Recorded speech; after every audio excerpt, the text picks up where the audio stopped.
Welcome to the Slop Farm. Enjoy the video. You start by verifying hardware compatibility. Identify each monitor input and the PC output so you match signals correctly. Once done, choose the best direct connection, DisplayPort, or HDMI because they carry full resolution and refresh rate. Make sure you have any active adapters for DisplayPort to DVI or USB-C. Power off the computer and connect cables to the GPU outputs, then plug in monitor power. Doing this first prevents driver confusion and preserves device detection integrity when you boot the system. Now power on and let the system detect both monitors. Modern GPUs enumerate attached displays during post, which simplifies setup.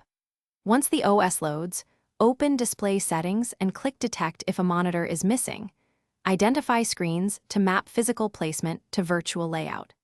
Then set the native resolution and matching refresh rate for each monitor because mismatched settings can introduce tearing or blurriness. Finally, choose Extend for extra workspace or Duplicate for mirroring. This determines how applications flow. Finish by fine-tuning display scaling and alignment so windows move naturally between screens. Make sure primary monitor is set for taskbar and notifications. If you see flicker, black screen, or no signal, update GPU drivers and reboot. Drivers often resolve handshake issues.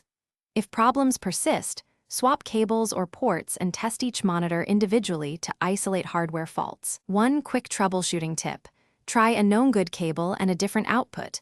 That pinpoints whether the issue is cable, port, or monitor. Thanks for watching.